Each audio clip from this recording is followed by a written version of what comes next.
Hello everyone and welcome back to Eat Sleep Brief. Today we're going to have another how-to video. Hopefully you guys really enjoy this one. Today we're going to be showing you guys how to frag a colony of zoas and obviously bring them down to a smaller colony, or maybe you want to put a different part of your colony in another area, or if you're like me today, I actually have someone that's going to be buying some zoas tomorrow. So what we're going to be fragging some Sunny D's and some Utter Chaoses. So a few things you're going to need. You're going to need some sort of knife, whether a hobby knife, a blade like this here. You're also going to need, well, you don't really need any tweezers. I've actually kind of like scooped them up with the knife and just glued them in place. But some tweezers like so do help. Be sure guys, if you are using tweezers, don't use any that someone else is going to be using later down the road. I use these only specifically for this, and the reason for that, certain colonies of zoas can actually let out bad stuff that can actually harm you, potentially taking you to the hospital. So you want to be very, very careful when doing this. Almost always you also want to have gloves. For the colonies I'm going to be working with today, luckily they don't let out at least any poison that should be getting me to the hospital. But don't do as I'm showing you, kind of do as I say, guys. The only thing you don't see here are gloves. I highly recommend you guys using gloves for any colony of zoas. It's just always better to be safe than sorry.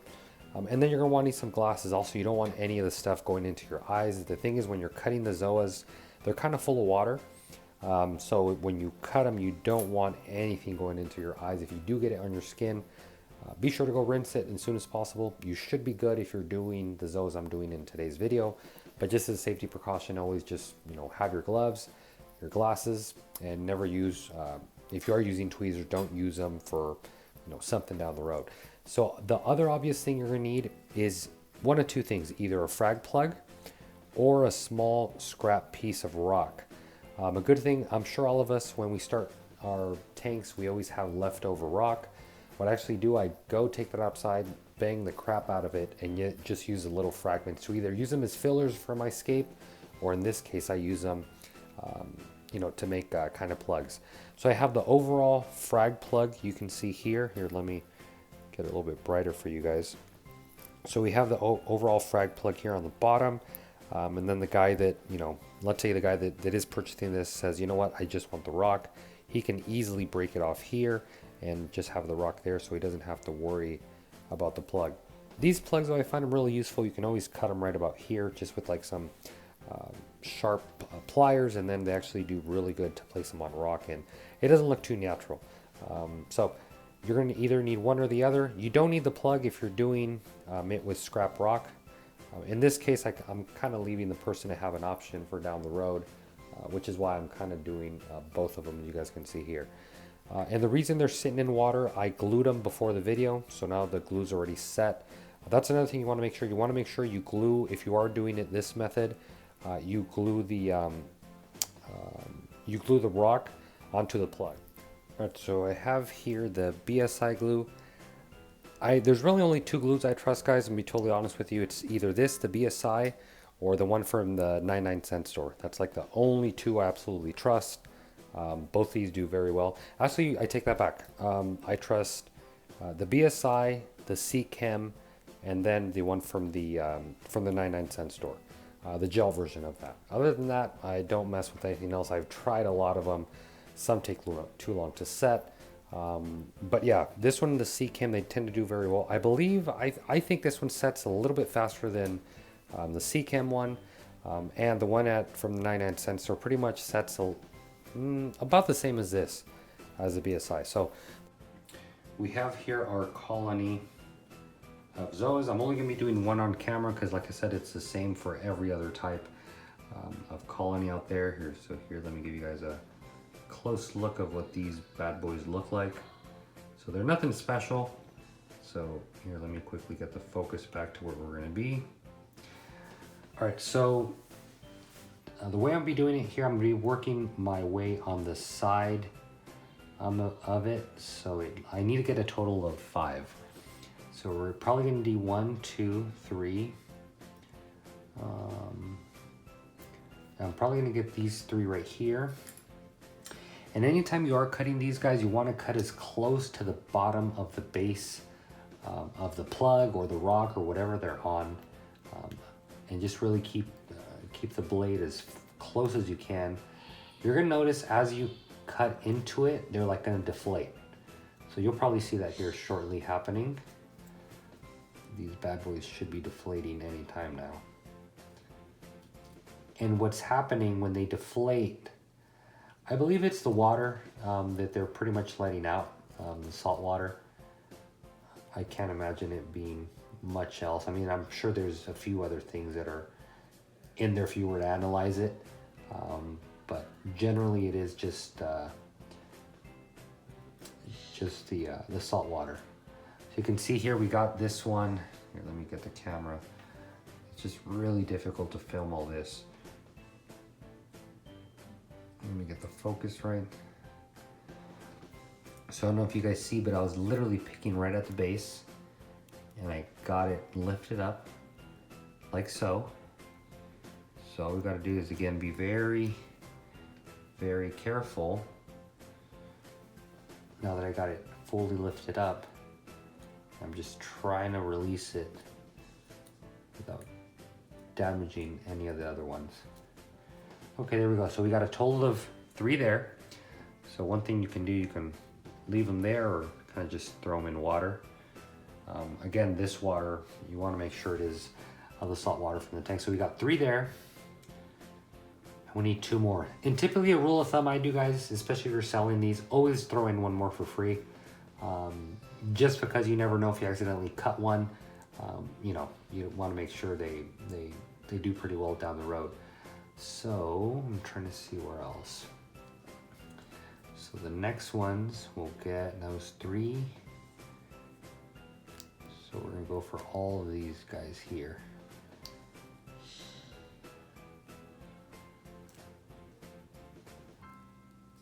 Again, cutting right at the base. 3. And you're gonna notice in some of them, it's really difficult. I really wish you guys could see this, but I'm gonna try my best to show you. These 2 colonies, or these 2 polyps, this one and this one, they're actually connected at the bottom, at the base. I don't know if you guys can see that. It's very difficult to see on camera, but I mean, if you were doing this in person while watching the video, you'd know exactly what I'm talking about. But you are gonna notice that they are connected. So to disconnect them, you literally just splice right down them. Literally. So once that's done, you can again continue separating it as close as you can to the base. Sometimes you're gonna notice if you come too high to the base, the whole Zoa will like essentially deflate. And that's actually not a problem. I wouldn't worry about it, even a little bit. They tend to recover really, really, really well. They'll stay pissed off for like a day, and then they'll kind of come back to life all over again. So don't be too afraid if you do cut a little bit too much. You just want to make sure you stay as close to the base as possible.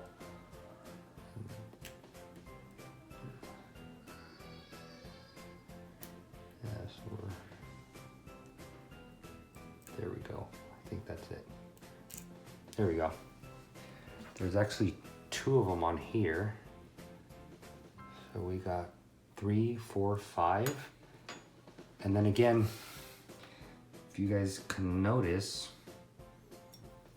these 2 are connected right here, right in the middle. So we're literally gonna try and separate them as best we can. And I'm gonna do it over the towel because I know it's gonna drip a little. I'm literally just gonna cut right down the middle and separate them. Do a few passes to ensure that you did indeed separate them. And then you start at the one you're gonna remove right at the base. And don't be afraid.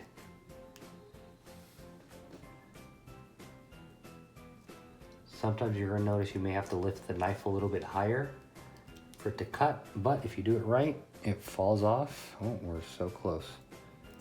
Just like so, okay? So now with this colony, obviously if I was removing more, I'd keep going. But for this order, we're going to be fulfilling for tomorrow, a local reefer. We've given them more than enough. There's 1, 2, 3, 4, 5, 6, a total of 6.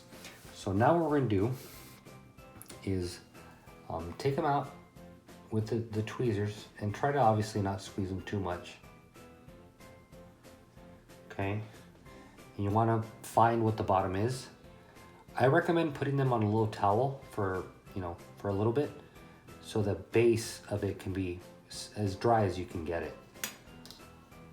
And then we're gonna plant these right there. And you literally, guys, you just need a dab of glue. It honestly doesn't take much. Don't think you need to do a whole blob of glue, because what's gonna happen when you set the coral, you don't want the glue to come around and start, grabbing the coral. So what we do right here, set it down, and you don't want to squeeze it. When you're trying to set it down, I mean, obviously do the best you can to place it down, and then I'll come in with the tweezers here to kind of get the glue to fill all along the sides. Sometimes I'll even put a little bit more glue right on the edge. Try to obviously not put it on a polyp, because if you put it on a polyp, that specific polyp probably won't open. And then since we did put glue, we use a tweezer to apply some of the glue. You want to make sure you clean the tweezer and you go back in. This one has 2. Remember, set them on the towel for a little bit just so they can dry. And depending on how you want them to grow, you can either place them out separated or clustered in. Here specifically, we're gonna spread them out just a little bit, so over time they take over the rock a little bit quicker. So here we go. Again, using the same method. This one actually went on really well. Okay, and then again, just dry the tip of the tweezer. Okay, oops. Again, let it be on the towel for just a little bit. And then this bad boy, we're gonna put it probably right here. Remember, not a big glob of glue, just enough to grab it. And when picking up the Zoa, you don't want to squeeze it too hard, and you don't want to push it down too hard either. So once they're ready like that, to quickly set the glue, one thing you can do is dip it real quick in the water.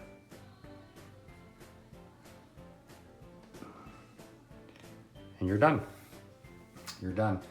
You guys saw that's really how easy it is, and we'll quickly count the polyps on camera so you guys can see them. There's 1 polyp here, 2, 3, 4, 5, 6 polyps.